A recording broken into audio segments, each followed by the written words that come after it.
Platão foi um importante filósofo grego, considerado um dos mais influentes da época. Ele nasceu em Atenas no ano de 427 a.C. e morreu em 347 a.C.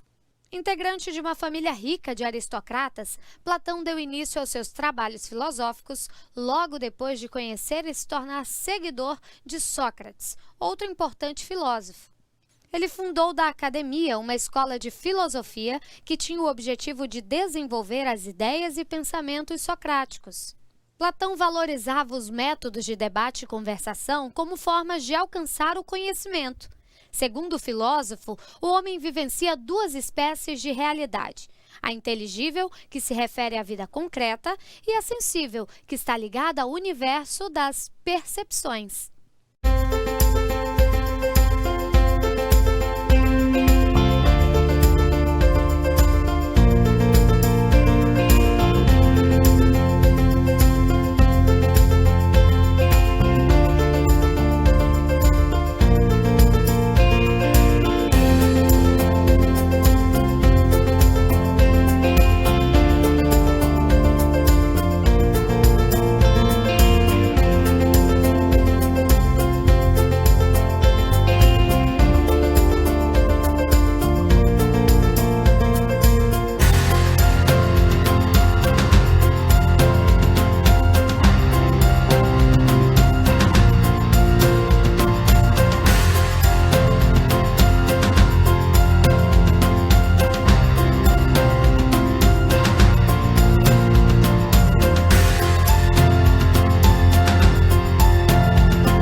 Platão foi um filósofo grego que viveu entre 427 e 347 a.C.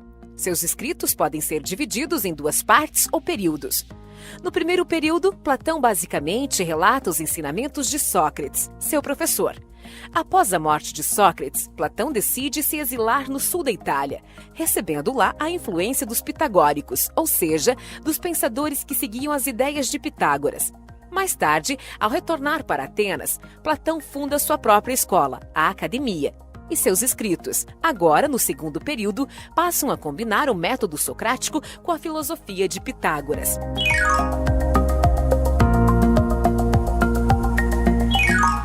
Tudo que existe no mundo físico, segundo Platão, é manifestação de uma forma ou ideia que existe no mundo abstrato. Mas o que isso quer dizer? Bom, segundo Platão, tudo que vemos e tocamos, uma cadeira, uma planta, um cachorro, são manifestações inferiores de formas puras, abstratas. Pense, por exemplo, em todos os gatos que você já viu. Eles não passam de manifestações inferiores de uma ideia pura que existe no abstrato.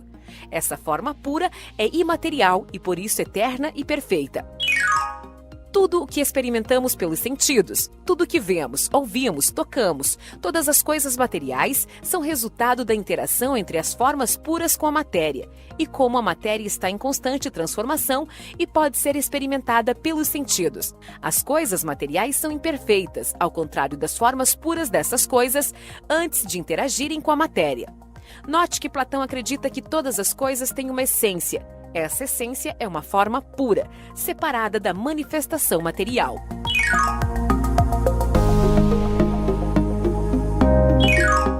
Quem deseja chegar à verdade examinando apenas o mundo empírico, quer dizer, esse mundo físico, humano, está condenado à ignorância. Conseguirá apenas criar uma opinião, não o conhecimento propriamente dito. O mundo das aparências, esse mundo físico que nos cerca, nos oferece duas fontes de informação: as imagens e os objetos. As imagens nos permitem o tipo mais imperfeito de compreensão, pois quando olhamos a foto de um objeto ou de um lugar, ou uma pintura, ou um reflexo, essa imagem foi extraída da pessoa ou do objeto real, Quer dizer, ela não corresponde às coisas propriamente ditas. Já quando nos deparamos com os próprios objetos, aí temos uma fonte um pouco melhor de informação do que apenas as imagens. Mas o máximo que conseguimos, examinando os objetos diretamente, é criar opiniões ou crenças a respeito deles, e não conhecimento. Para Platão, nesse mundo das aparências, o verdadeiro conhecimento não pode ser obtido, só no mundo inteligível. O mundo inteligível, também chamado de mundo das ideias, abriga os objetos matemáticos, as formas puras e o bem. Segundo Platão, quando raciocinamos matematicamente, vamos além das opiniões e crenças oferecidas por imagens e objetos, e passamos a utilizar de fato o raciocínio e a ter conhecimento. Mas o saber matemático ainda não é a forma mais elevada de conhecimento. Segundo Platão, o pensamento filosófico é o tipo de raciocínio mais elevado, pois ele abraça as formas puras em si mesmas. A verdadeira inteligência e o verdadeiro conhecimento resultam unicamente da compreensão das formas puras, e isso só é possível através do pensamento racional e da busca pelo seu conhecimento interior. Na visão de Platão, quando conseguimos compreender o bem, ou melhor, a forma do bem, a essência do bem, chegamos ao mais elevado tipo de sabedoria, pois a essência do bem engloba todas as outras formas e as relações entre elas. Mas como acessar esse tipo de conhecimento? Platão acredita que nós já nascemos com esse conhecimento dentro de nós e que precisamos exercitar a introspecção para poder acessá-lo. Quando estudarmos a teoria de reminiscência, entenderemos melhor esse ponto.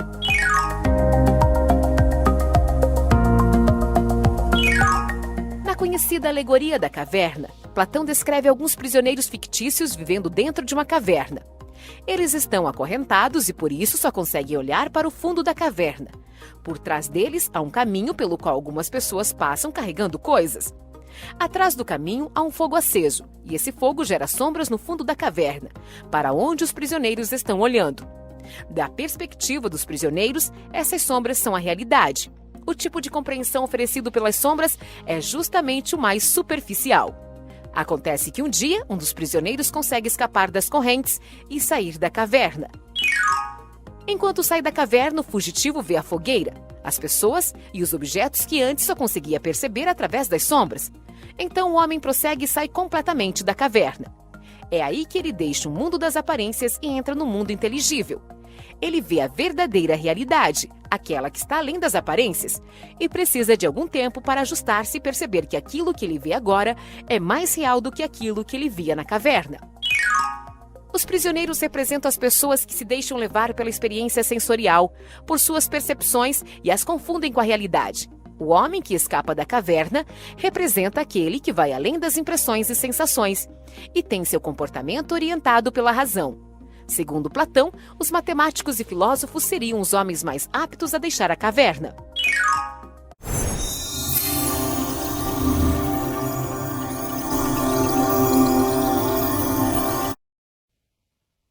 Isto é a construção. É o nosso programa carregando. Podemos baixar qualquer coisa, de roupas a equipamentos, armas, treinamentos simulados, qualquer coisa de que necessite.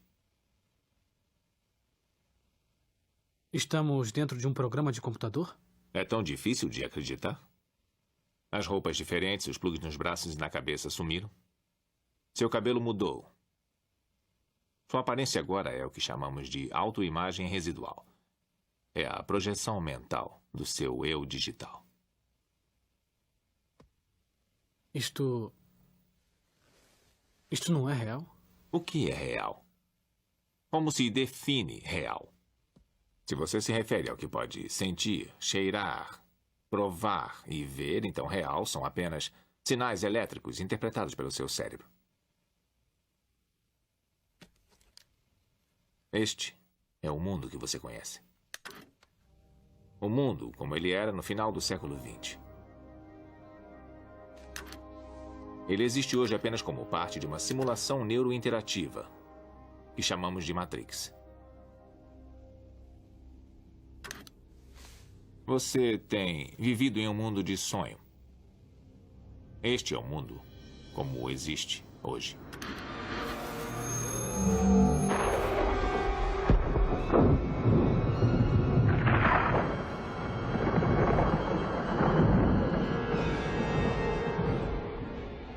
Bem-vindo ao deserto do mundo real. Temos somente pedaços de informação, mas o que sabemos com certeza é que no início do século XXI, toda a humanidade se uniu para celebrar. Nós nos maravilhamos com a nossa própria grandeza quando criamos IA. IA? Inteligência artificial. Uma consciência singular que gerou uma raça inteira de máquinas. Não sabemos quem atacou primeiro, nós ou elas. Mas sabemos que fomos nós que riscamos os céus. Na época, elas dependiam da energia solar e acreditava-se que elas não poderiam sobreviver sem uma fonte de energia tão abundante quanto o Sol. Através da história da humanidade, temos dependido das máquinas para sobreviver. O destino, ao que parece, não existe sem uma certa ironia. O corpo humano gera mais bioeletricidade do que uma bateria de 120 volts e mais de 25.000 BTUs de temperatura corporal. Combinada com uma forma de fusão, as máquinas acharam toda a energia de que precisavam.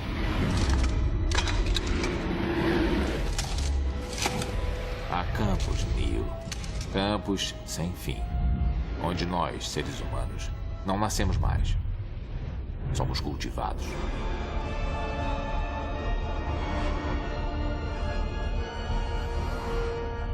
Durante muito tempo não acreditei. Então vi os campos com meus próprios olhos. Eu os vi liquefazerem os mortos para alimentar os vivos via intravenosa. E ali, encarando a pura e horrorosa precisão, consegui perceber a evidência da verdade. O que é Matrix? É controle. Matrix é um mundo irreal gerado por computador. Construído para nos manter sob controle. Para transformar um ser humano nisto. Não. Eu não acredito. Não é possível. Eu não disse que seria fácil, Neo. Disse que seria verdade. Pare! Deixe-me sair! Deixe-me sair! Eu quero sair!